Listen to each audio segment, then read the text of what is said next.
Thank you.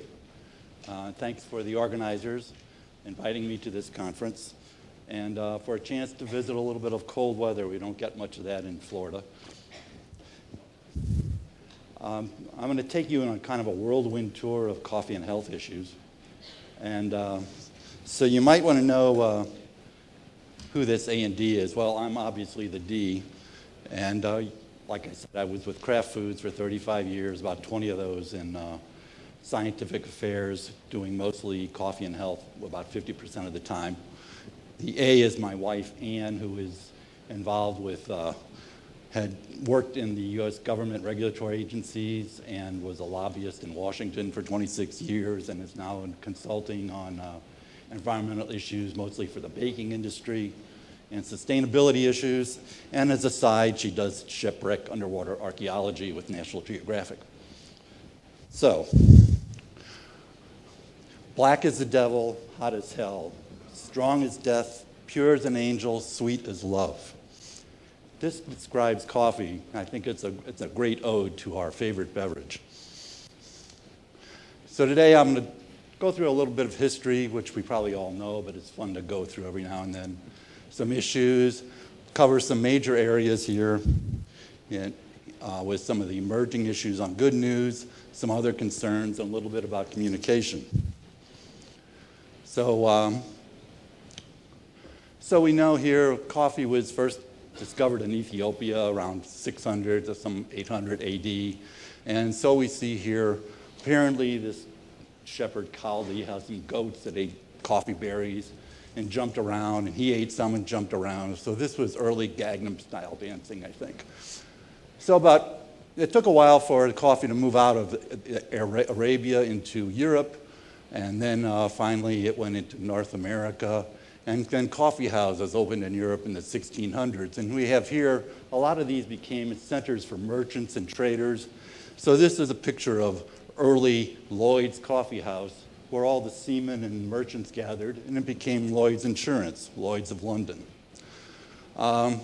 We go on here, and we go, finally in the 1700s, we get coffee into South America, Central America. In the 1900s, we have soluble decaffeination technologies, espresso brewing. And then we hear about the coffee shop phenomenon and the single cup phenomenon that's in North America and now worldwide.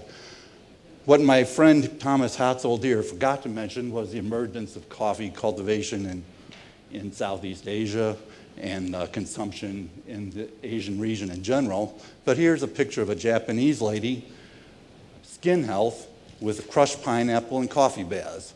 Now, I think if we could sell coffee by the tubful, we'd all be very happy.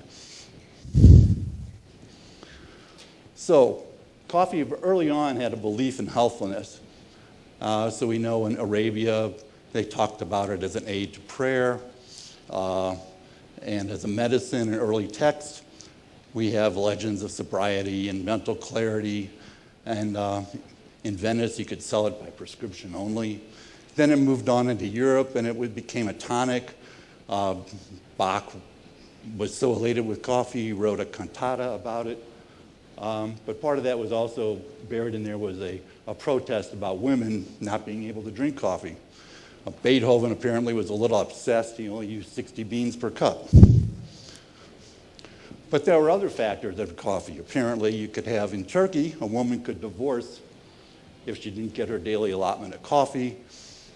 You didn't want to try to keep coffee from the population. Here, this governor lost his life by trying to ban coffee.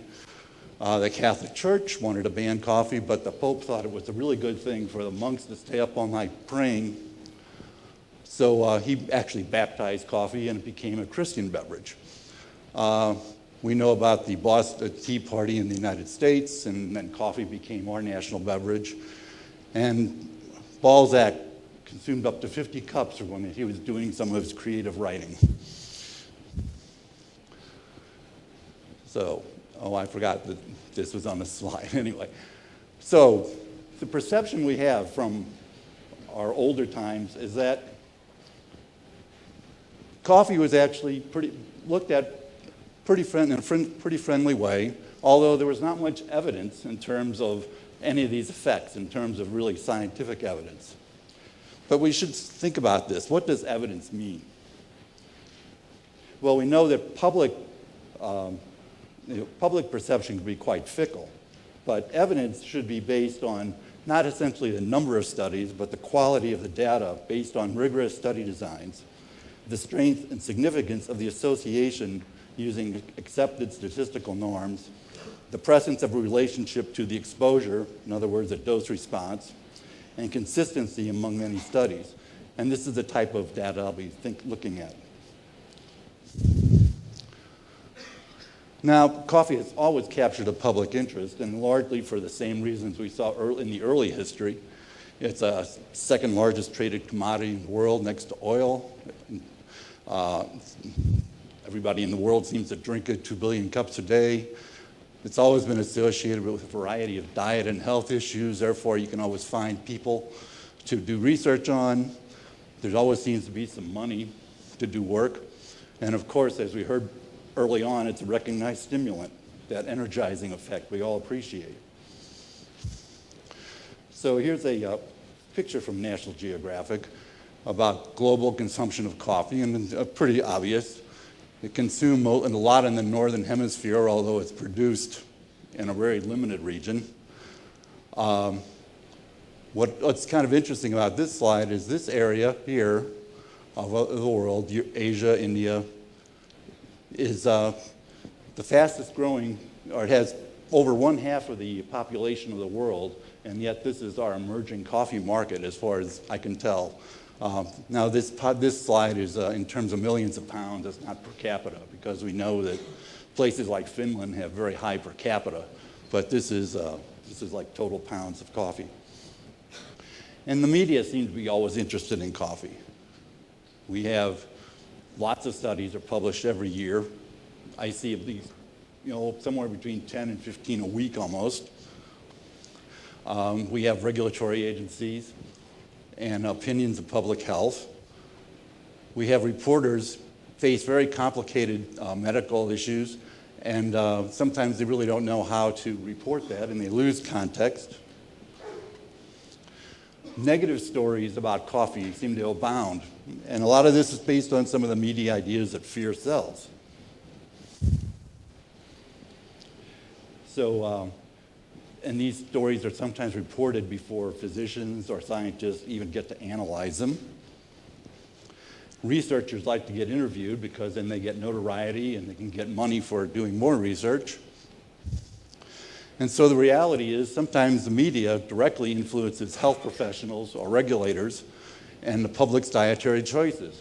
Your physician in the U.S. may get his advice from USA Today rather than the Journal of the American Medical Association. So, what happens here? We have a time here in the late 60s when investigators started using some modern scientific methods, better epidemiological techniques to study coffee and caffeine. And since then, coffee, caffeine, or both have been implicated as risk factors for a well-known litany of diseases or health disorders. And actually,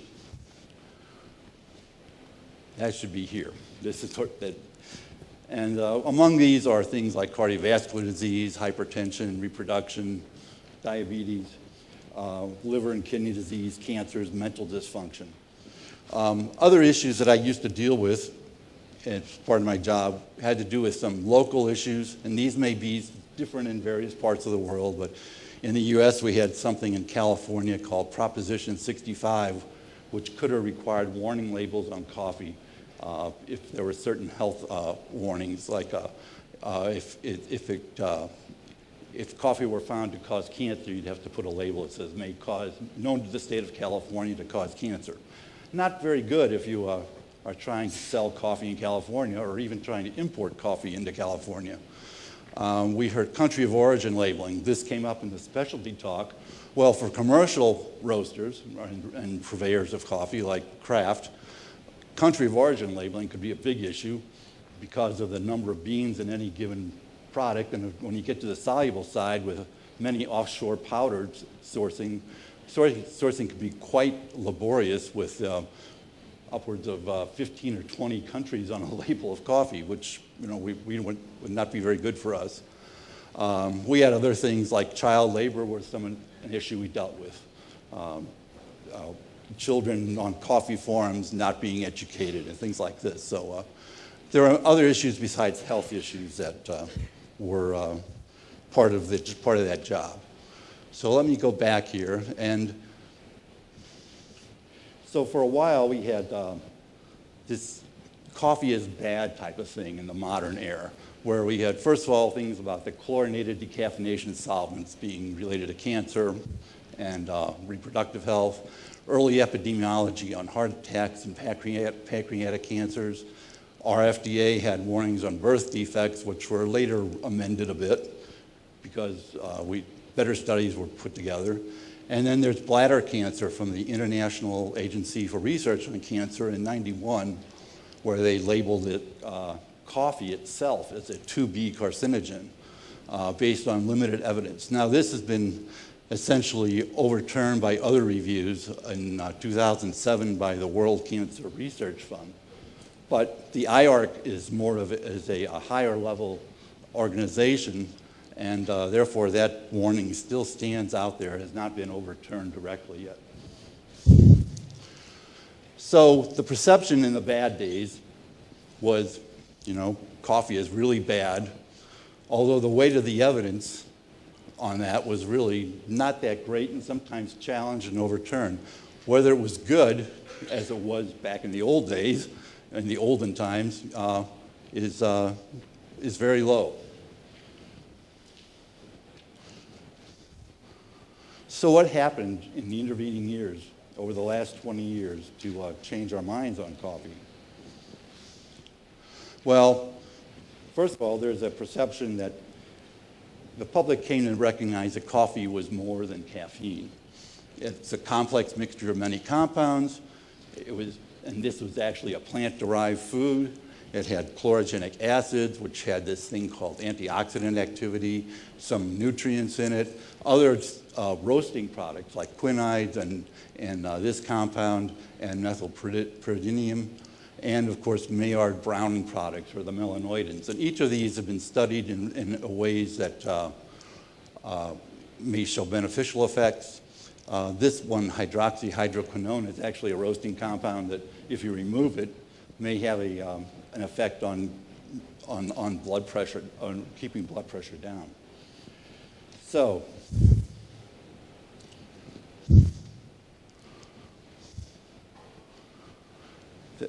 during that transition era now, over the last 20 years, we had better studies, better designs, better statistical tools, and some of that earlier work started to be reversed.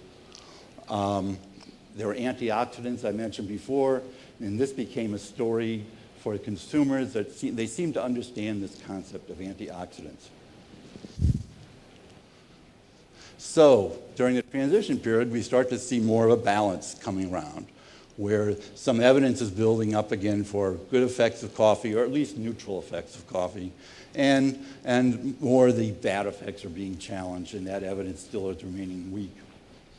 But now, I'd like to take you through some of the data related to why these health risks are going the way they are. Now, there's a saying in our USDA that, in God we trust, all others require data. So I want you to understand there are many types of studies that could be done. And so there's a hierarchy of studies. Randomized clinical trials are the best. Then we have prospective observational cohort studies, then a retrospective observational study in epidemiology. We have case control studies, and then just regular small clinical experiments in humans. All of these can be used, and they are all weighted in different ways as we look at all the evidence related to any health effect. Sometimes for coffee in particular, and many of these diseases are long-term diseases, and the only way we can get really good data is with a prospective trial where people enter before they have a disease and you follow them through and then start counting who comes down with the disease. Lately, we have these things called systematic reviews or meta-analyses where a whole bunch of data is consolidated, weighted, and you come out with an overall effect of risk or a risk factor or an association with a disease. So one caveat you got to remember is that epidemiology studies are all observational, and this only allows us to speak in terms of associations and risks.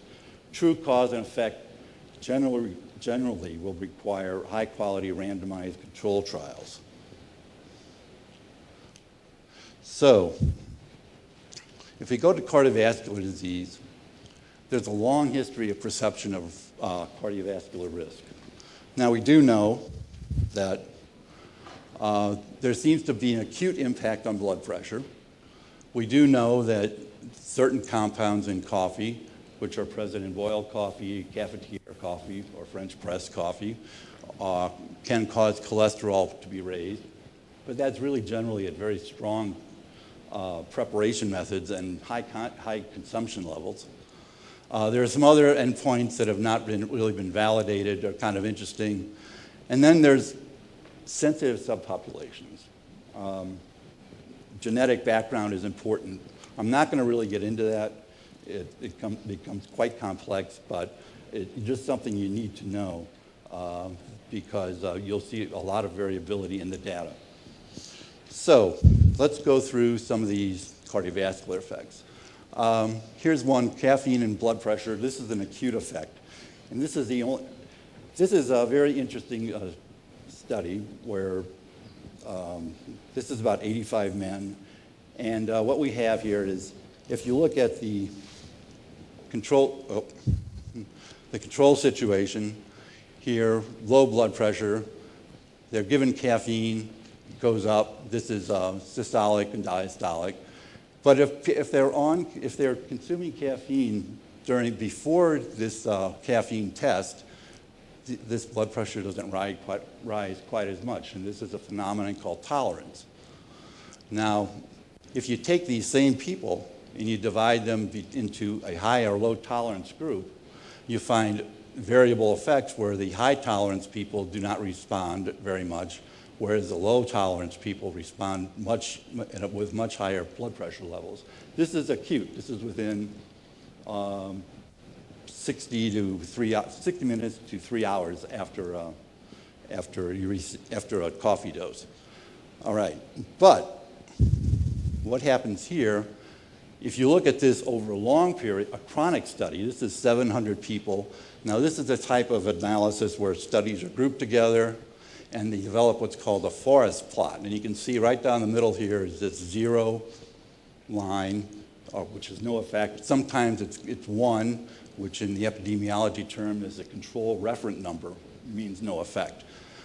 So if you look at it over time, this is diastolic pressure here. Essentially, it's essentially at 1, no effect, diastolic or systolic pressure. So there's a difference between chronic and acute effects. And this is probably one of the controversial areas that we have to consider. However, if we look at the development of the whole disease called hypertension, now this is about, thank you.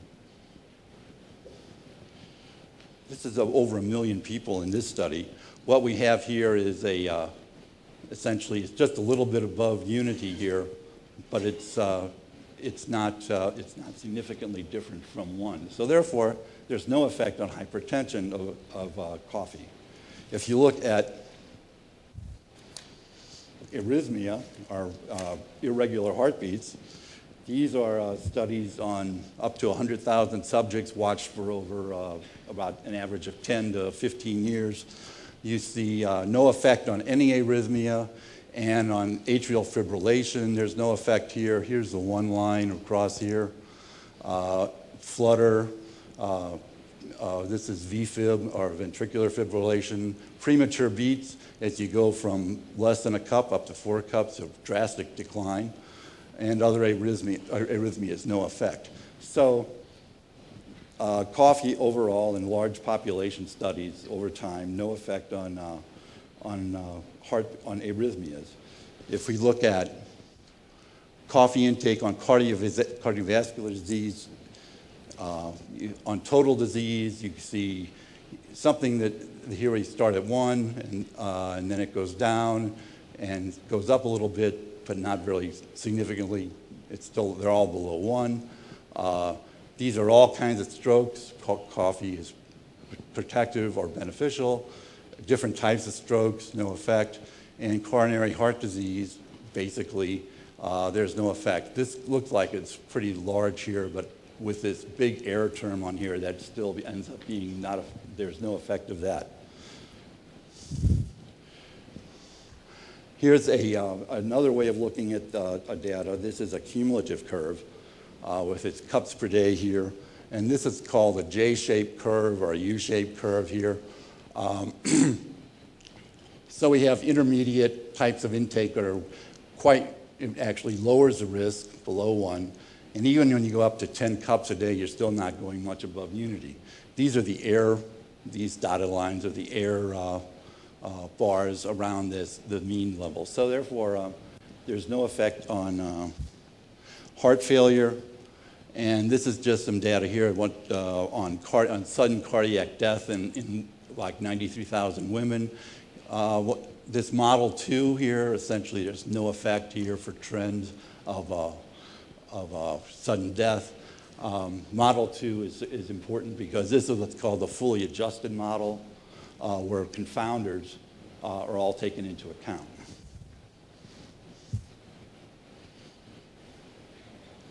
And then finally, we have consumption and mortality. Now,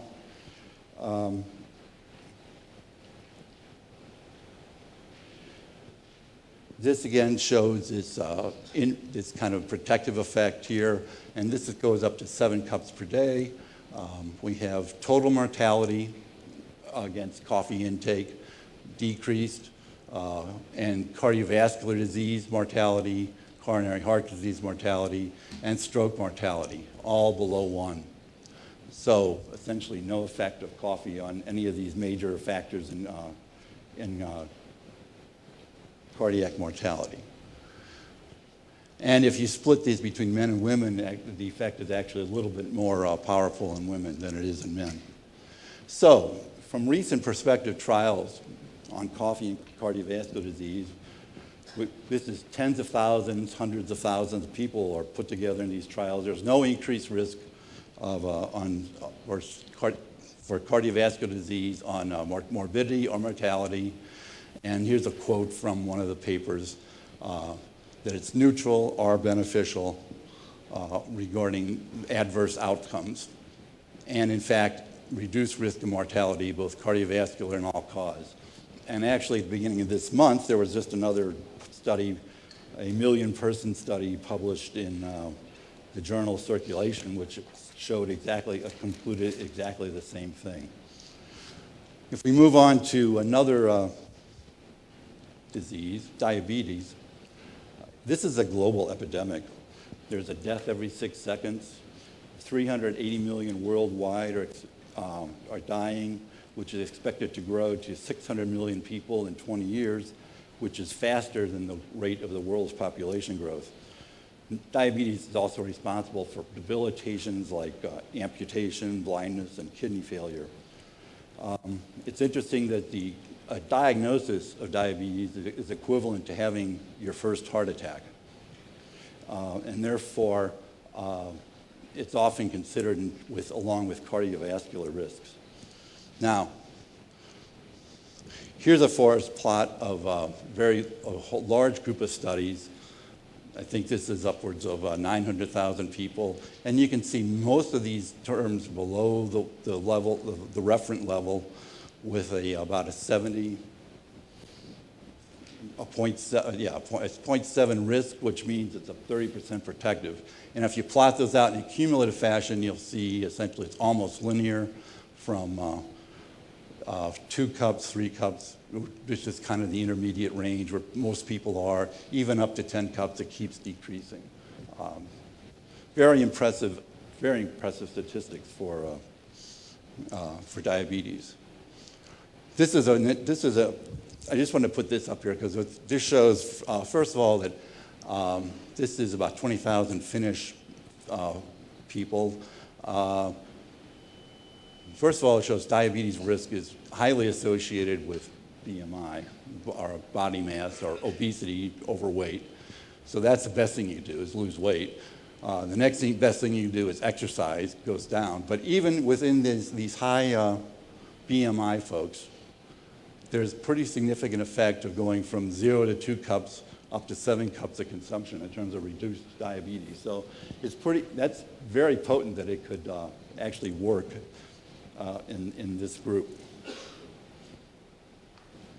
And then finally, just really quickly, there's many mechanisms that are related to a variety of coffee components. We have better glucose tolerance. We have things like glucose storage is reduced. We have insulin responses, antioxidant effects. Some enzymes are changed. Some hormones are changed. So overall, and you see all these variety of chlorogenic acids, the quinides, the trigonolin in coffee, various components of coffee are effective in contributing to this diabetic effect. Coffee and cancer. Well, overall, we have overall cancer, organ-specific cancers received much attention early on. A lot of this was due to the use of solvents and decaffeination, and also the pesticides early on were a big problem. There were complaints about stomach cancer and stomach discomfort, and this raised fears of gastric cancer and intestinal ulcers and cancers. But most of these have shown there's no increased risk. A study by Shimamoto just came out a few weeks ago. And in general, a lot of studies confirm that there's basically reduced concerns about most cancers, and even some data that talk about a risk reduction is interesting, but the data are still limited.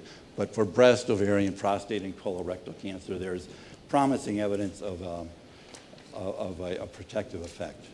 And this is just a quick summary of a whole bunch of cancers. One thing to look at: organ-specific, ovarian, pancreatic, kind of neutral.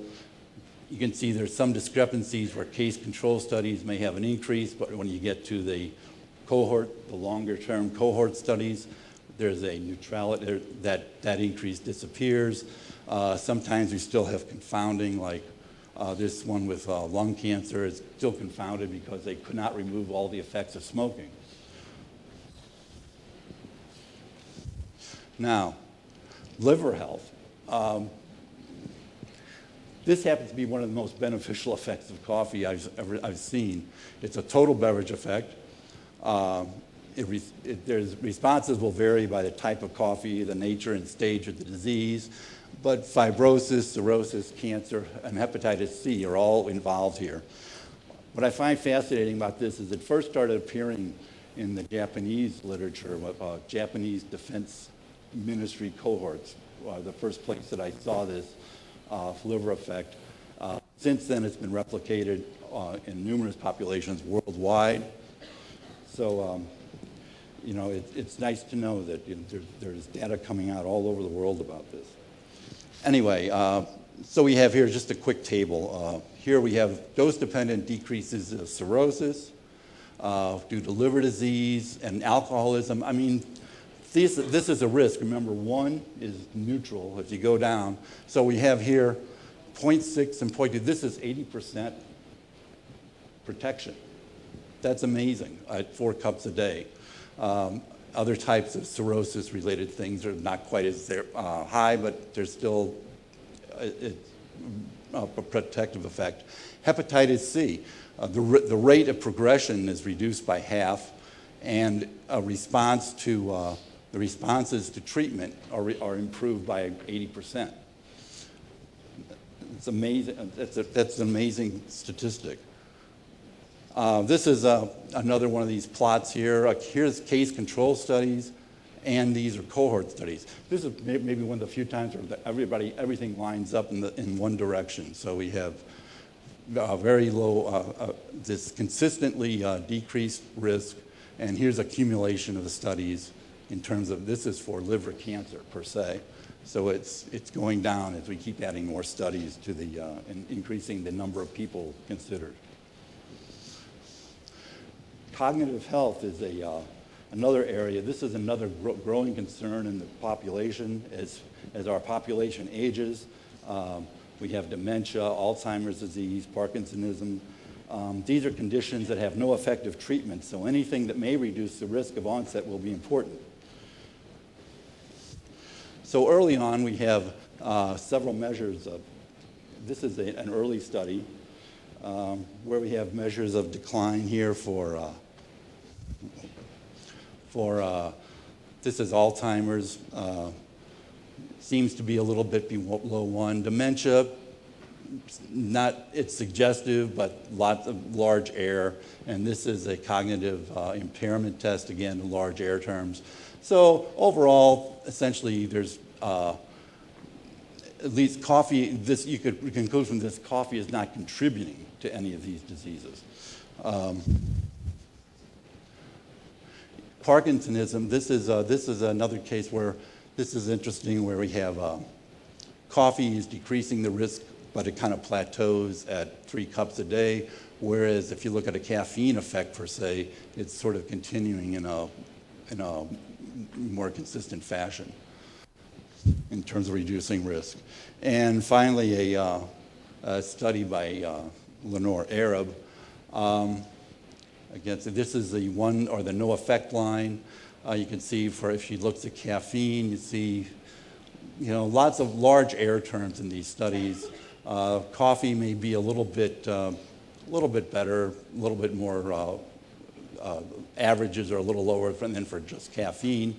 But still, I think this is what I really would call emerging science. It's something to keep watching. It would surely be quite significant and useful if something like coffee, tea, so would be ways to help reduce the onset of these diseases of aging. One interesting study this is a small clinical trial, which is kind of interesting. So they're measuring plasma caffeine levels here, and this is normal people, mild cognitive impairment, and frank dementia.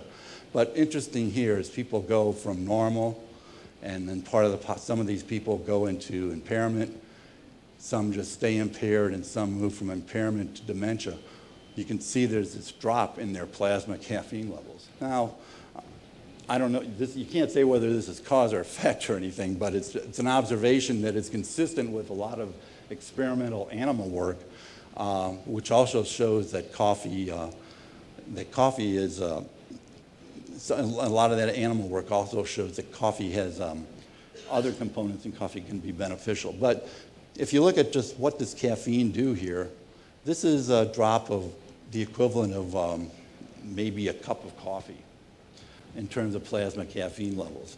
Quite interesting, still needs to be evaluated and developed, but it's something to keep an eye on. So, after all of this, what can we say here? Well, is this an emerging truth about coffee, that it's beneficial for all of these things? It's a good, it's a good beverage? Well, I think so. I think we might be able to say that. And we have this shift in consumer consumption that's going on, where now, as we heard earlier in the day, that a lot of people are looking at this is an okay thing to drink. And there is more evidence to support that, and the bad old days are rapidly disappearing. Now, I just want to touch base on a couple of other issues. One is there's been long concern about caffeine and reproduction. And a lot of this, in the U.S., this comes from early concerns from FDA that raised concerns about birth defects, and it triggered research on fecundity, miscarriage, birth weight, preterm birth, all kinds of endpoints related to reproduction. Caffeine is generally the focus of this research, but if you think about it, the women that are of childbearing age consume most of their caffeine from coffee, so they're really coffee studies. There are multiple confounders when you get into these data. Smoking is a big one, alcohol, early assessment of dietary habits, aversions to foods is a big one. In particular, there's a tendency for pregnant women to decrease their coffee intake often before they even know they're pregnant. So there are a lack of randomized controlled trials. In fact, it's going to be difficult to actually do a clinical trial on this because if you have a concern about a substance, you can't ask somebody to like get into a group that's consuming that substance. Most authorities at this point, based on the data available, recommend 200 to 300 milligrams per day for pregnant women, or not to exceed that amount. Although large studies still will often show null effects. And probably the best reviews on this are 2002 and a 2010 study in food chemical toxicology.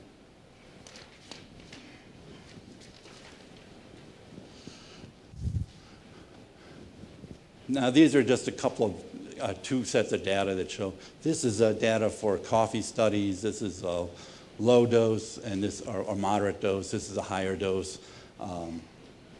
And you can see the data are kind of all over the place. You can't really it's hard to draw a conclusion from that. This is if you convert all that to caffeine kind of data. Again, a lot of it's sitting around unity, a couple above, but large error terms. And this is just another one about other types of pregnancy outcomes. This is a study in Sweden, and again, you see no effect here on birth weight, no effect on gestational age, and this number here is just the ratio of these two. Finally, caffeine and addiction. This is really a caffeine story per se, but to me, any caffeine story that gets out of hand has ramifications for coffee. There's a persistent group of researchers that seem to be trying to prove that caffeine meets the criteria for drugs of dependence. There's the American Psychiatric Association has just released their new manual of mental disorders in May, and they expanded criteria for something called caffeine use disorder. It's got about 10 categories in it. If you meet any three, you enter into the first phase of caffeine use disorder, and then as you increase the number of criteria, you go up to, extreme disorder. One thing about this study that's kind of interesting is Astrid Naelig has shown that caffeine does not activate brain areas related to reward or reinforcement within normal ranges of intake. And this is human studies, a human clinical test. So, we're talking here, a lot of the data that comes with these groups are done at relatively extreme doses. So I think this is probably one of our saving graces here.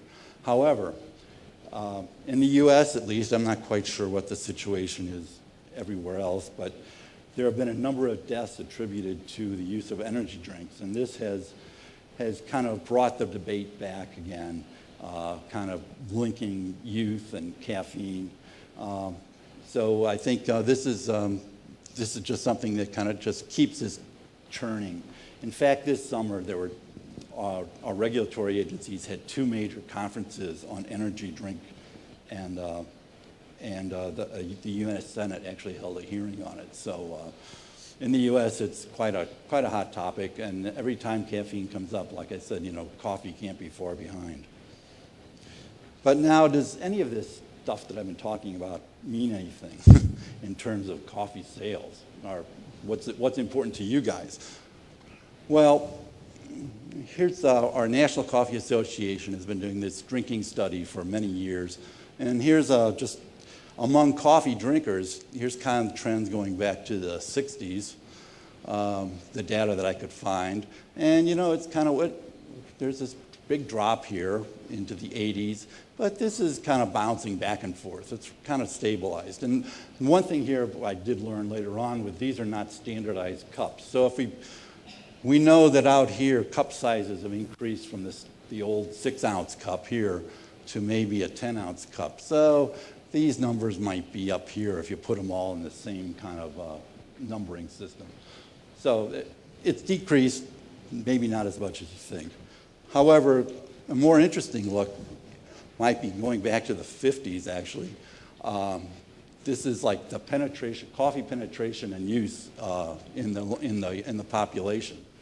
So, you know, there are many drivers that are going on here, and we see that what's going on here, right here, about now, we're back to where we were maybe in the 70s somewhere, but nowhere where we were in the 50s. So we have more beverage choices today, lots of colas, juices, other kinds of things. Consumers are younger, which accounted for some of this. There's supply and convenience. Of course, there's economics. You know, we had the coffee crises, we had droughts, coffee prices skyrocketed. People stopped buying coffee, or they try to extend what they have. But, you know, do uncontested adverse health reports that happened in the 60s and the 70s and the 80s, how much of this is due? It's hard to say how much is due here to that. The only thing I can attest to that I know of is in the early 80s, there was a study on pancreatic cancer that caused a really big stir for a couple of years until it was retracted. So some of that number there may be due to that study. And in the 90s, in the early 90s, wherever that is, right about there, I guess, there was a study about coffee related to cholesterol, which actually our coffee folks said caused a bit of a spike down in coffee consumption, or coffee sales, I should say. However, you know, overall, it's really hard to say, given the multitude of things that are going on at the same time, how much this health stuff really affects overall intake. I think the best thing we try to do is keep the story balanced. Consumer perceptions, well, we've heard a lot about those. They shift all over the place. We do know that people that have established a consumption pattern seem to maintain it. And like I said, economic drivers are important. Media can influence things. We have seasoned reporters that tend to balance stories. We have younger bucks out there that tend to not put things in context. There are all kinds of information you can find on the internet, electronic media, wild accusations. And there's still the persistence of some of the old myths about coffee that percolate around in the secondary media. Hopefully not your journal. And then there are public health authorities whose views on caffeine are important. To me, the worst case would be if caffeine were classified as a drug of abuse, because I think that would drag coffee right down with it.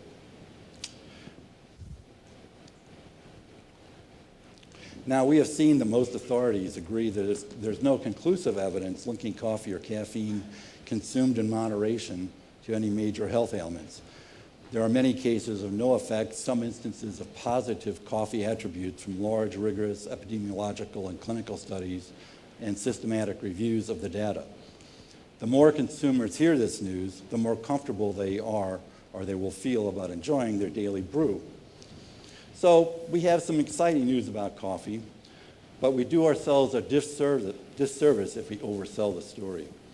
The late Dr. Ewan Paul from the Coffee Science Information Center in the United Kingdom said that our messages must be believable and always supported by and consistent with the scientific evidence. So at this time, I think the best data we have for talking to consumers about the benefits of coffee are the diabetes story, the liver story, cancer story, the liver story in general. Cardiovascular disease, neutral to protective. I think that's very strong at this point. Mortality is kind of new, but I think that's pretty strong. The Parkinson's disease, cognitive impairment, I still feel that's limited. Other cancers, generally neutral or limited in terms of a positive or a risk protective effect. And of course, we have the long-standing association with mental alertness, mood enhancement, mental performance. supported by lots of civilian data and even military data. You'd be amazed by the amount of research going on in the military on caffeine. It's good to keep the soldiers awake. So how do we communicate this information? Well, as we heard this morning, there are these outreaches to the health professionals and the doctors that are going on. And if you use kind of the medical information the way I've been explaining it or showing it to you, you know, this is all causes of death, here's cancer, heart disease. Anyway, the doctors and the professionals might understand these types of information. I don't think this is very consumer friendly. So let's look at this. This is a way that was in a Wall Street Journal article. And here, this is really interesting because it puts it into some kind of graphic that folks can grasp onto very easily. It says, okay, here's kind of the good story about it, but they're very good to balance this out with what's the trade-off. You know, here's something. Well, maybe miscarriage is something you want to look at, or upset stomach and jitters, depending on things. So, you know, what's the best way to communicate your information is, I think, something to do. But I think we have to be willing to discuss the whole story within the context of the available data. So at the end of the day, these are the kinds of issues I think will still be around for a while. And the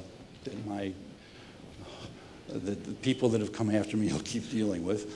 Hypertension, essentially we have the acute versus chronic effect. Reproduction, still an issue. You probably need a randomized clinical trial, but you're not going to get it. So the best we can do is have women limit their caffeine intake. The addiction withdrawal story, like I said, this is kind of the energy drinks in youth have kind of made this debate hot again. Proposition 65 in the USA, warning labels. This would probably not be good to have a warning label on coffee of any kind. Acrylamide, I haven't even addressed that, but that's just, that comes up under Prop 65, but it's a heat-form toxicant. These kind of things are on the radar screen for many regulatory agencies. The next one of importance to coffee will probably be furan. Acrylamide's already in coffee. Contaminants in general, new safety laws like we just have in the U.S. May have implications for coffee imports on pesticides, ochratoxin A, and other contaminants in offshore coffee. So these are the types of things that I think we still have to kind of button up a bit. Finally, this is, I think, the take-home message. No consistent evidence or convincing evidence to date on any serious health effects of moderate consumption. Coffee will remain the subject of research, media, and maybe legal interest.